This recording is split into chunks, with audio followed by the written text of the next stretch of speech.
Hello everyone, welcome back once again. तो अभी हमने कंस्ट्रक्टर, डिस्ट्रक्टर, स्टैटिक फंक्शन वगैरह पढ़ लिए थे। तो अब एक नई प्रॉब्लम लेके आते हैं कि जैसे मान लो कि तुमने एक ऑब्जेक्ट ऑलरेडी बना रखा है, ठीक है।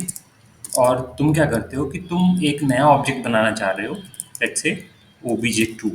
अब तुम्हें पता है कि जो OBJ2 है वो OBJ1 की कॉपी ही है, ठीक है। तो तुम ऐसा लिख सकते हो ना कि OBJ2 बराबर OBJ1। जनरली हम ये करते हैं ना कि int x equals to y कर देते हैं। तो जब इंटीजर्स के लिए सेम चीज़ काम कर रही है तो हम ऐसा मान के चलेंगे कि उसके लिए भी करना चाहिए। अ,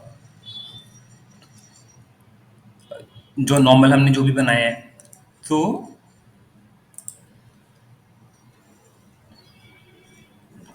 अब क्या होता है कि इसको चला के देखते हैं अपना, इसी इसी चीज़ को कंपाइल कर लेते हैं, ठीक है। कंपाइल हो गया और इसको मैंने रन कर दिया। अब ये देखो, एक इंटरेस्टिंग चीज़ है कि टोटल ऑब्जेक्ट तो एक बना, जो कि हमारा कंस्ट्रक्टर का काउंट कर रहा था, ठीक है। कंस्ट्रक्टर एक आया, लेकिन डिस्ट्रक्टर जो है वो 2 बार कॉल हुआ है। अब ये क्या मामला है, ठीक है। तो जनरली होता क्या है कि जब तुम ऑब्जेक्ट, किसी एक एग्जिस्टिंग ऑब्जेक्ट को किसी और ऑब्जेक्ट में ऐसे जब कंस्ट्रक्शन के टाइम में इक्वल्स टू करके करते हो ना, तो एक और ये जो कंस्ट्रक्टर है ना, इसका भाई है, उसको बोलते हैं कॉपी कंस्ट्रक्टर। वो कॉल होता है। अब कॉपी कंस्ट्रक्टर होता क्या मामला, कॉपी कंस्ट्रक्टर यही होता है कि एक ऑब्जेक्ट है, उसको दूसरे ऑब्जेक्ट में कॉपी करना है। तो उसका सिग्नेचर होता है। तो उसमें क्या कर, सिंपल सा है कि वो सेम टाइप का रेफरेंस लेता है। जो हमने पॉइंटर और रेफरेंसेस में जो रेफरेंस पढ़े थे ना, वो लेता है, ठीक। तो अगर तुम यहाँ पे, तो बाय डिफ़ॉल्ट क्या है कि कंपाइलर कंस्ट्रक्टर भी देता है, बाय डिफ़ॉल्ट देता है। अगर नहीं तुम उसका यूज़ करना चाह रहे तो तुम अपना वर्जन लिख सकते हो, जैसे कि हमने इसमें अपना वर्जन लिख दिया। बाय डिफ़ॉल्ट ये भी कॉपी कंस्ट्रक्टर भी कंपाइलर ने दिया, लेकिन अब हमें लग रहा है कि क्या हमें कुछ करना चाहिए, तो हमने अपना वर्जन लिख लिया। लेट्स से हम इसको टेस्ट करने के लिए कॉपी कंस्ट्रक्टर कॉल्ड कर देते हैं, है ना। और इसके बाद एंडल लगा देंगे। तो अब हम इस प्रोग्राम को रन करके देखते हैं कि क्या होता है, ठीक है। कंपाइल किया, error definition of implicit declared, वो आ गया।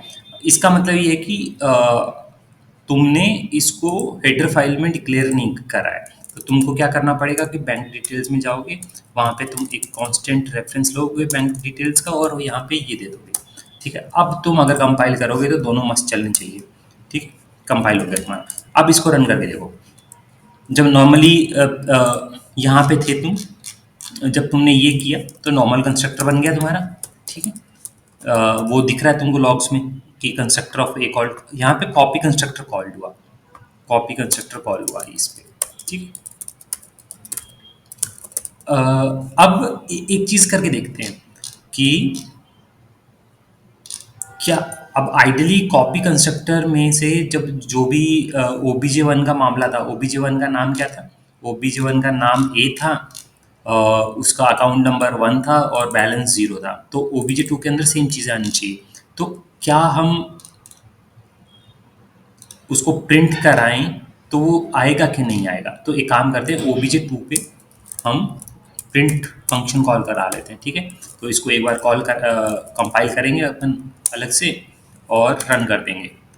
अब देखो इसका बैलेंस है ना, कुछ भी आ रहा है, -9999 समथिंग, बट इसका बैलेंस तो 0 था। इसका मतलब क्या हुआ कि कॉपी कंस्ट्रक्टर में से सही से कंस्ट्रक्ट नहीं हुआ। अब ये देखो, जब कंपाइलर बाय डिफॉल्ट देता है ना, तो वो अपने आप कॉपी करके देता है, ठीक है। लेकिन तुमने किया नहीं है, तो तुमको क्या करना है, तुमको सारी चीज़ें, दिस का जो अकाउंट नंबर है वो कॉपी का अकाउंट नंबर होगा, दिस का जो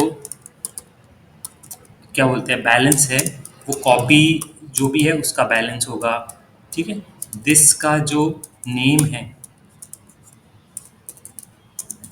वो कॉपी का नेम होगा, ठीक है। ये चीज़ें तुम लिख दोगे कि क्या क्या कॉपी कर रहे हैं। तो ये चल जाएगा मस्त। इसको चला के देख लेते हैं और दोबारा देखते हैं। देखो बैलेंस 0 आ गया, और अगर अपने को ज़्यादा ही वो हो रहा है,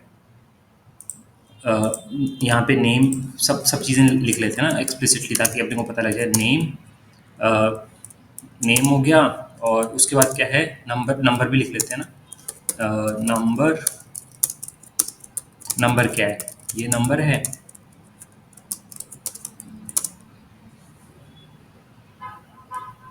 नंबर नहीं है एक्चुअली, अकाउंट नंबर है शायद अपना, है ना। तो हम अकाउंट नंबर लिख लेंगे, और ये सब चीज़ें अपन दोनों इसके बाद लगा देते हैं, ताकि देखने में अच्छा दिखे थोड़ा, है ना।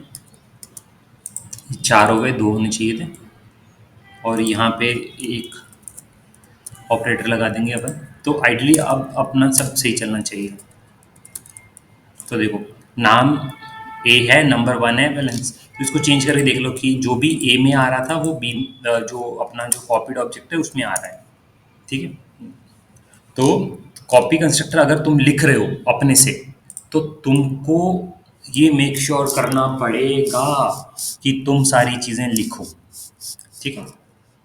तो तुमको पता लगा कि सारी चीज़ें हो गई। अब है ना, मैं तुमको एक इंटरेस्टिंग चीज़ करके बताता हूँ। मान लो कि जो बैंक डिटेल्स है ना, उसके पास एक पॉइंटर है। ठीक है। पॉइंटर कैसा है, लेट्स से उसके पास इंट स्टार, प्राइवेट रखते हैं इसको एक बार के लिए। ठीक है। इंट स्टार पी है, पी टी आर बोल देते हैं इसको। और जो पी टी आर कब इनिशियलाइज होता है, जब मेमोरी बनती है। और लेट्स से इसको हमने बोल दिया न्यू इंट, और इसमें जो आईडी देंगे ना, वो आपको उसका अकाउंट नंबर होगा, ऐसा मान लो। ओके। और यहाँ पे अपने को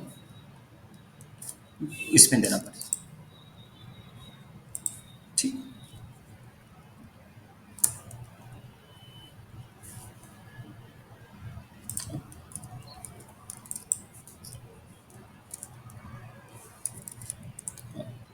अब मैं तुमको एक चीज़ बताना चाहता हूँ कि मान लो कि by default upon copy constructor नहीं देते हैं। ठीक है। मैं कॉपी कंस्ट्रक्टर जो लिखा है मैं इसको हटा देता हूँ, इसको हटा देता हूँ। और अब एक चीज़ तुमको ये देखनी थी कि जनरली हमने बोला था कि जब भी अपन न्यू से अलोकेट करते हैं, इसको डिलोकेट करना है। तो अपन क्या करेंगे, यहाँ पे डिलीट पीटीआर कर देंगे। ठीक है। इसको देखना क्या ये इंटरेस्टिंग चीज़ होने वाली है। अब देखो, हमने कॉपी कंस्ट्रक्टर यहाँ से तो हटा दिया, लेकिन हेडर फाइल से नहीं हटाया, तो हेडर फाइल से हटाना पड़ेगा साथ में। तो हेडर फाइल से भी हटा देते हैं। ठीक है। दोबारा कंपाइल करते हैं।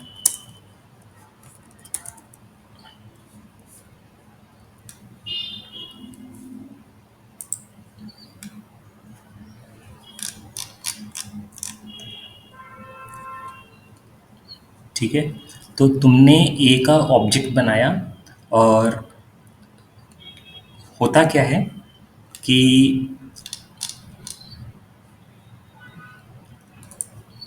जब तुमने ये इसकी कॉपी बनी तो एक चीज़ करके देखेंगे अपन, जो भी पीटीआर बना है उसका एड्रेस क्या है, एड्रेस ऑफ पीटीआर।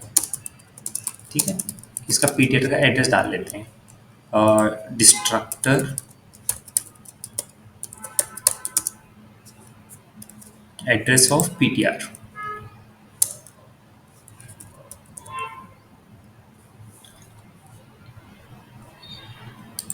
अब कई बार क्या होता है कि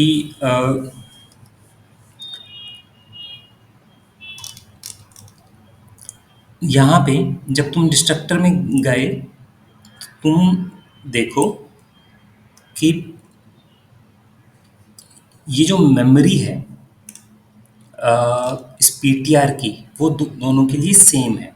अब मैं इसको थोड़ा अगर समझाना चाहूँ तुमको, तो तुमको एक बार मैं एक्सप्लेन करता हूँ। ठीक है। ऐसा मानो कि तुम्हारा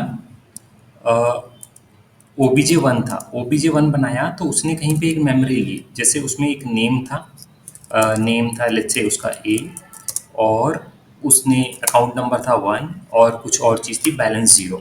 तो अब ये कंप्यूटर में कहीं पे स्टोर होंगे, लेट्स से ये 1000 एड्रेस पे था, ये 1100 पे था, हाइपोथेटिकल एड्रेस ले रहे हैं। ठीक है।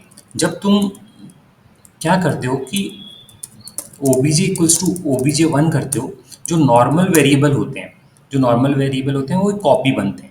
कॉपी बनते हैं तो मतलब जो 1000 है वो हो सकता है 2000 एक नया एड्रेस है, 3400 एक एड्रेस है, 3480 एक एड्रेस है, तो वहाँ पे ये सारी चीज़ें अलग से कॉपी हो जाएंगी। एक अलग से कॉपी हो गया, वन अलग से कॉपी हो गया, जीरो अलग से कॉपी हो गया, तो अपने आप में एक अलग कॉपी हो गई। अब मैं जो बोल रहा हूँ उसको पहले एक बार अपन वेरीफाई करते हैं, ठीक है। जो भी चीज़ें हमने यहाँ प्रिंट कराई थी, एक काम करते हैं, इसी चीज़ में से अपन इनका सबका अपने को एड्रेस प्रिंट कराना आता ही है। अगर मैं एड्रेस ऑफ नेम कर दूं, एड्रेस ऑफ अकाउंट नंबर कर दूं और एड्रेस ऑफ बैलेंस कर दूं, ठीक है, तो सबके एड्रेस मिलने चाहिए अपने को, है ना। और यहाँ पे लिख देते हैं अपन एड्रेस ऑफ, ठीक। अ, अब हम क्या करते हैं कि पहले ओबीजे को ये किया था हमने, तो ओबीजे जो वन है उस पे भी अपन प्रिंट कॉल करा देते हैं, ताकि अपने को दोनों को पता रहे कि दोनों के एड्रेस क्या क्या आए, ठीक। अच्छा, ओबी पे कर दिया ना, ओबीजे लिखना था, ओबीजे वन कर दिया और कॉल कर देते हैं, जी प्लस प्लस किया और उसके बाद ए डॉट ई एक्स जो बनेगी उस पर कर दिया। अब एक चीज़ देखो, अ, मैं थोड़ा इसको बड़ा कर देता हूँ, जो एड्रेस ऑफ नेम है, जब हमने पहली बार कॉल किया दोनों में वैल्यू सेम आ रही है, देखो पहले ओबीजे वन के लिए जो सेम आ रही है A11 0, दूसरे के लिए भी A11 0 आ रहा है, लेकिन पहले में एड्रेस देखो 61FED0 है, लेकिन इसमें 61FEAC है, मतलब हेक्साडेसिमल एड्रेस है, इसको इंटीजर में कन्वर्ट कर सकते हो तुम, पर तुम ये देख लो कि ये डिफरेंट है, दोनों डिफरेंट है ना। तो जो मैं ये बात बोल रहा था कि जब भी तुम नॉर्मली ऐसे ऑब्जेक्ट कॉपी करते हो तो जो बाकी अंदर के वेरिएबल होते हैं वो एक कॉपी बनते हैं, लेकिन अगर एक पॉइंटर है तो हमारे पास भी एक पॉइंटर है ही, तो अगर हम उस पॉइंटर को प्रिंट करें, यहाँ पे पॉइंटर को प्रिंट कर लेते हैं, ठीक है, उस पॉइंटर को तो नॉर्मली करेंगे तो भी उसका एड्रेस आ जाएगा। एक चीज़ देखना, अब दोनों के लिए कॉल कर रहे हैं हम। अब ये देखो बाकी सबका तो ये डिफरेंट है, ये ये डिफरेंट है, ये डिफरेंट है, ये डिफरेंट है, लेकिन 676D3 दोनों का सेम है। इसका मतलब क्या हुआ कि जब भी तुमने कॉपी कंस्ट्रक्टर बनाया और कोई पॉइंटर है, वो अपने आप में उसको सेम मेमोरी यूज करेगा, ठीक है। तो ये जो कॉन्सेप्ट है ना, इसको बोलते हैं हम लोग शैलो कॉपी, ठीक। तो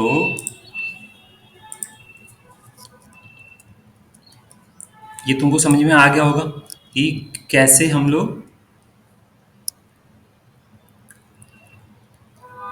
कि उसने दोनों मेमोरी एड्रेस कॉपी कर दिया, एक्चुअल डेटा कॉपी नहीं किया था, तो इसके कारण तुम सेम मेमोरी को ही पॉइंट करे जा रहे हो। अब क्या दिक्कत होगी, अब दिक्कत ये होगी कि जब हम यहाँ पे कॉपी कंस्ट्रक्टर लिखेंगे, कॉपी कंस्ट्रक्टर लिखेंगे, कॉपी कंस्ट्रक्टर क्यों लिखेंगे, हम यहाँ पे डिलीट लिखेंगे, डिलीट लिखेंगे तो ये जो पॉइंटर है दो बार डिलीट हो रहा है, और अभी मान लो कि हमारा प्रोग्राम क्रैश नहीं हो रहा है, लेकिन एक्चुअल जब इन्वायरमेंट में कुछ फ्लैग सेट होते हैं तो ये डबल डिलीट हो गया ना, सेम मेमोरी तुमने यहाँ पे डिलीट की, फिर सेम मेमोरी को यहाँ डिलीट कर रहे हो, तो ऑब्वियसली वो नहीं चल सकता ना। तो इसके कारण तुमको एक कॉपी कंस्ट्रक्टर लिखना पड़ता है, ठीक है। कॉपी कंस्ट्रक्टर तुम लिखते हो, और उस कॉपी कंस्ट्रक्टर में अगर तुम्हारे पास डायनामिकली मेमोरी अलोकेटेड है, जिस जैसे इस केस में पॉइंटर था, तो तुम ये देखते हो कि यहाँ पे जो भी नया पॉइंटर बनाओगे तुम, जो दिस का जो पॉइंटर होगा, यहाँ पे तुमको न्यू पॉइंटर बनाना पड़ेगा, न्यू इंट, और उसमें क्या डालोगे, कॉपी का जो भी पॉइंटर है, ठीक है, उसकी जो भी वैल्यू है वो डाल दो तुम, ओके। तो बाय डिफ़ॉल्ट लेट्स से उसमें तुमने जो नंबर डाला था पहले वाले में, वो 11 डाला था। तो अब इसको तुम रन कर सकते हो, ये रन होना चाहिए। अब देखो दोनों के एड्रेस अलग हो गए। तो इस जब ऐसा करके हम लिखते हैं तो इसको डीप कॉपी कहते हैं, ठीक है।